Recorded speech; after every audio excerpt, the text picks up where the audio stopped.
नमस्कार फ्रेंड्स पुनः एटा नतुन भिडिओ मैं प्रांजल प्रतिमे आपनालोकर माजत उपस्थित होइछु।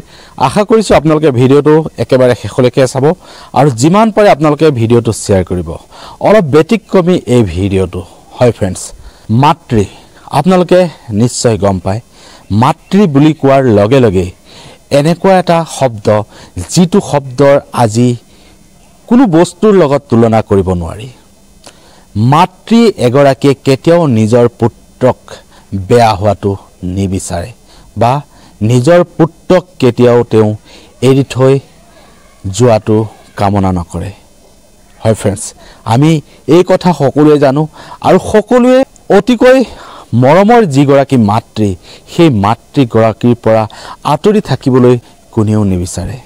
কিন্তু আজি আপোনালোকক এনেকুৱা এগৰাকী মাতৃ দেখুৱাম যিগৰাকী মাতৃয়ে নিজৰে 4 বছৰীয়া পুত্ৰক হত্যা কৰিব পৰা হৈছে। হয় फ्रेंड्स আপোনালোকক দেখুৱাইছো সাইডৰ স্ক্ৰিনত এই যে এগৰাকী মহিলা দেখিছে এই গৰাকী হৈছে এগৰাকী 4 বছৰীয়া এটি পুত্ৰ সন্তানৰ মাতৃ। এই মহিলা গৰাকী ঘৰ হৈছে বেংগলৰত। আজিৰ পৰা কেইবা বছৰ আগত এজন যুৱকৰ লগত বিবাহ পাশত আবদ্ধ হৈছিল এই গৰাকী মহিলা আৰু তাৰ পিছতে তেওঁলোকৰ জন্ম হৈছিল এটি পুত্ৰ সন্তান। এই মাতৃগৰাকীৰ কথা আজি এইটো কাৰণেই ক'ব ওলাইছো কাৰণ এই মাতৃগৰাকী অন্য মাতৃৰ পৰা অলপ বেলেগ কাৰণ তেওঁ নিজৰ পুত্ৰক হত্যা কৰিব পাৰিছে। নিজৰ পুত্ৰক হত্যা কৰি তেওঁ নিজৰে বেগত ভৰাই তেওঁ পুলিচৰ হাতত আটক হৈছে। হয় फ्रेंड्स এই গৰাকীৰ নাম হৈছে সুষমা শেঠ। যিগৰাকী মাতৃ আপোনালোকক দেখুৱাইছো এওক আসলতে মাতৃ বুলি ক'বলৈ আমাৰ ভাষা নাইকিয়া হৈ গৈছে কাৰণ পৃথিৱীত মাতৃৰ নামটোত এও কলংক খানিছে।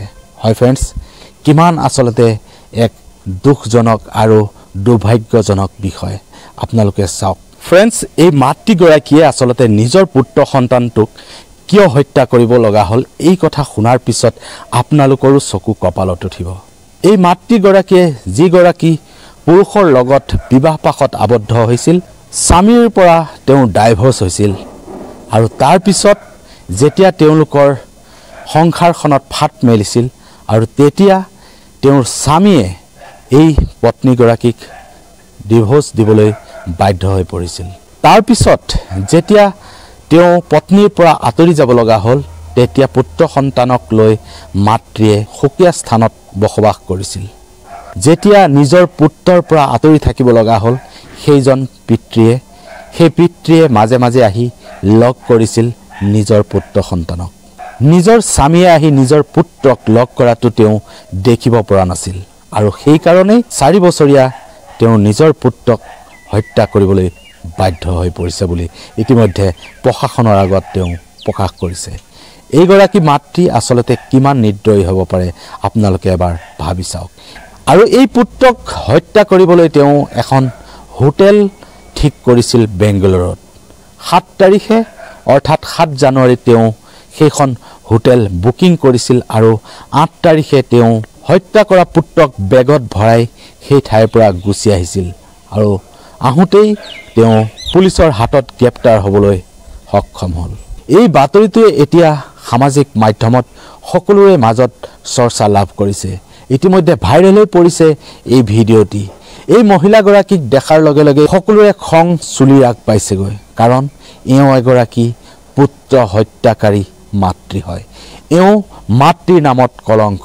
হয় फ्रेंड्स এই ভিডিঅ'টো আপোনালোকে যিমান পাৰে শ্বেয়াৰ কৰি দিয়ক যাতে এইগৰাকী মাতৃক সকলোৱে দেখাৰ পিছত লে চে কৰে কাৰণ এওঁৰ দৰে মাতৃ যদি এইখন পৃথিৱীত থাকে তেতিয়াহ'লে এওঁ নিচিনা মাতৃয়ে পুত্ৰ হত্যা কৰিবলৈ কেতিয়াও চিন্তা নকৰিব। এনেকুৱা যাতে নহওক এতিয়া বৰ্তমান তেওঁক পুলিচে আটক কৰিছে আৰু ভৱিষ্যতে অনাগত দিনত দেখা যাব তেওঁৰ শাস্তি কি হয় আৰু সবিশেষ আপোনালোকক দেখুৱাই গৈ থাকিম। ইয়াৰ পিছৰ পৰ্যায়ত কি হয় সকলোবোৰ আপোনালোকৰ কাৰণে লৈ আহি থাকিম। গতিকে আপোনালোকে যিমান পাৰে এই ভিডিঅ'টো আপোনালোকৰ বন্ধুবৰ্গৰ মাজত শ্বেয়াৰ কৰি দিয়ক আৰু ভিডিঅ'টোত এটা লাইক কৰিবলৈ নাপাহৰিব আৰু কমেণ্ট ছেকশ্যনৰ জৰিয়তে আপোনালোকে কমেণ্ট কৰি আপোনালোকৰ মতামত জনাব আৰু আপুনি যদি প্ৰথমবাৰৰ কাৰণে মোৰ চেনেলত আহিছে তেনেহ'লে মোৰ চেনেলটো ছাবস্ক্ৰাইব কৰি ওচৰত থকা বেল আইকনটো প্ৰেছ কৰিবলৈ নাপাহৰিব আৰু ফেচবুক পেজত যদি চাই আছে তেনেহ'লে পেজখন ফ'ল' কৰি দিব এই যিটো ঘটনা এই ঘটনাটো ইতিমধ্যে অসমৰ পৰা বাহিৰত যদিও এইটো কাৰণে এই ভিডিঅ'টো আজি আপোনালোকৰ মাজলৈ লৈ আহিছোঁ যাতে এই ধৰণৰ মাতৃক সকলোৱে চিনি পাওক আৰু সকলোৱে যাতে এই মাতৃগৰাকীৰ দৰে নহওক তাৰে কামনা কৰিছোঁ ধন্যবাদ জয় অসম জয় হিন্দ